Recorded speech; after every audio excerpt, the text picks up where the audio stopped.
नमस्कार शेतकरी मित्रांनो, कृषी साठीमध्ये आपलं मनापासून स्वागत आहे. आजचा आपला विषय तोच जो आपल्या सगळ्यांच्या डोक्यात फिरतोय. आपल्या घामाच्या कापसाचं करायचं तरी काय? विकावं की थांबावं? बाजारात जे काही सुरू आहे ते पाहून निर्णय घेणं खूपच अवघड झालंय नाही का? पण काळजी करू नका. चला, सुरू करण्याआधी एक गोष्ट नक्की करा. कृषीसाठी चॅनलला सबस्क्राईब करा, म्हणजे अशी महत्त्वाची माहिती तुमच्यापर्यंत वेळेवर पोहोचत राहील. तर मग थेट मुद्द्यावर येऊया. आणि हाच तो लाख मोलाचा प्रश्न आहे. आता विकायचं की अजून चांगला भाव मिळेल म्हणून थांबायचं? अहो, ह्याच एका निर्णयावर आपल्या अख्ख्या हंगामाची मेहनत, आपलं नफ्या तोट्याचं गणित अवलंबून आहे. ह्याचं उत्तर शोधण्यासाठी आपल्याला बाजाराच्या आतमध्ये डोकावून पाहावं लागेल. चला तर मग, बाजारात नेमकं काय शिजतंय हे एकदम सोप्या भाषेत समजून घेऊया. तर सगळ्यात आधी हे समजून घेऊ की आपण या द्विधा मनस्थितीत, या गोंधळात आलोच कसे. आजच्या परिस्थितीची मुळं कुठे आहेत हे समजून घेण्यासाठी आपल्याला काही महिने मागे जावं लागेल. हे बघा, खरं तर खूप वाईट वाटतं हे सांगायला, पण आपल्यापैकी जवळपास 80% शेतकऱ्यांनी, विशेषतः खानदेशातल्या बांधवांनी, आपला कापूस डिसेंबरमध्येच विकून टाकला. का?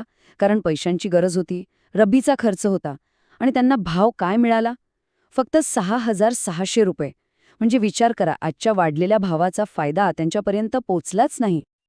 आणि आता बघा काय झालंय. बाजाराने अशी काही उसळी मारलीये की देऊळगाव राजा, हिंगणघाट, अकोलासारख्या बाजारपेठांमध्ये भाव 8,000च्या वर गेलाय. आता ज्यांच्याकडे कापूस शिल्लक आहे त्यांच्या मनात आनंद कमी आणि गोंधळच जास्त आहे की बाबा आता काय करायचं, ही संधी साधायची की अजून थांबायचं. पण मग एक प्रश्न येतोच की भाव वाढले तर आहेत, पण एकाच जागी का अडकलेत? याचं उत्तर आहे, बाजारात एक मोठी रस्सीखेच सुरू आहे. चला बघूया, या खेळात कोण कुणाला ओढतंय आणि कोणाची ताकद जास्त आहे. हे बघा, या रस्सीखेचीच्या एका बाजूला आहेत भाव वर खेचणारे घटक. म्हणजे कसं, तर देशात कापसाचं उत्पादन कमी होण्याचा अंदाज आहे. सरकारने आयातीवर शुल्क लावून एक संरक्षण दिलंय आणि सरकीला पण चांगला भाव आहे.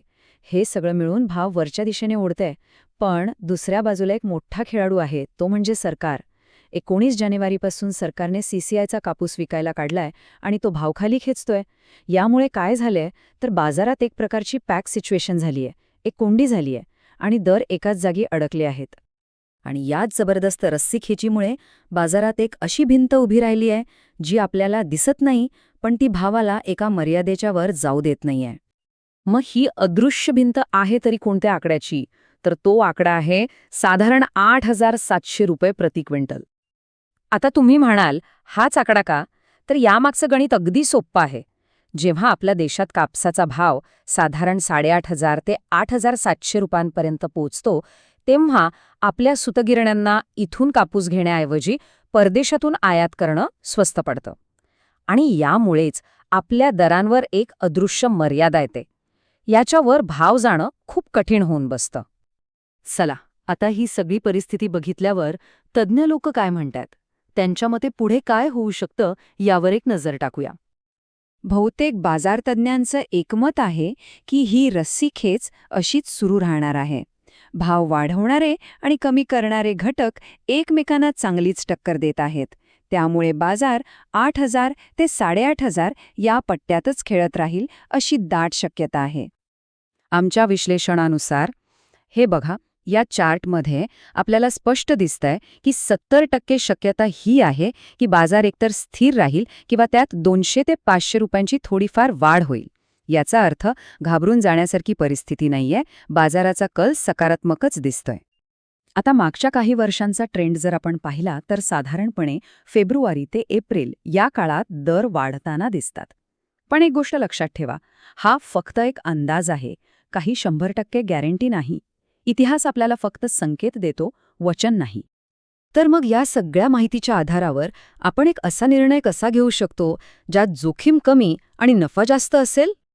एक गोष्ट मात्र डोक्यात पक्की ठेवा, बाजारात घाबरून किंवा अचानक भाव वाढल्याच्या आनंदात येऊन सगळाच्या सगळा माल एकाच फटक्यात विकून टाकणं ही सर्वात मोठी चूक आणि सर्वात मोठी जोखीम ठरू शकते.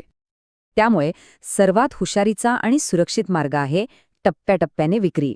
म्हणजे काय, तर आपला माल 3 भागांत विकायचा. पहिल्या टप्प्यात 40 ते 50% माल आत्ता विकून लागवडीचा खर्च आणि निश्चित नफा बाजूला काढा. दुसऱ्या टप्प्यात बाजारातल्या छोट्या मोठ्या तेजीचा फायदा घ्या आणि तिसऱ्या, शेवटच्या टप्प्यात हंगामातील सर्वोत्तम दर मिळवण्याचा प्रयत्न करा. पण एक लक्षात घ्या, ही एक रणनीती आहे. अंतिम निर्णय हा प्रत्येकाच्या स्वतःच्या परिस्थितीवर अवलंबून असेल. त्यामुळे निर्णय घेण्याआधी स्वतःला हे प्रश्न नक्की विचारा की पैशांची गरज किती आहे, जोखीम किती घेऊ शकतो आणि माल साठवण्याची सोय आहे की नाही.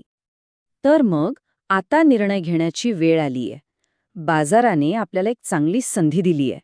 आता प्रश्न हा आहे की आपण सध्याचा निश्चित नफा पदरात पाडून घेणार की अजून मोठ्या भावाची आशा बाळगणार. या दोन्हीमध्ये ताळमेळ कसा साधायचा हेच खरं आव्हान आहे. आम्हाला आशा आहे की या सविस्तर विश्लेषणाचा आपल्याला निर्णय घ्यायला नक्कीच फायदा होईल. जर ही माहिती आपल्याला उपयुक्त वाटली असेल तर नक्की लाईक करा, आपल्या इतर शेतकरी मित्रांसोबत शेअर करा आणि हो, सगळ्यात महत्त्वाचं, अशाच प्रकारच्या सखोल माहितीसाठी कृषी साथी चॅनलला सबस्क्राईब करायला अजिबात विसरू नका. धन्यवाद.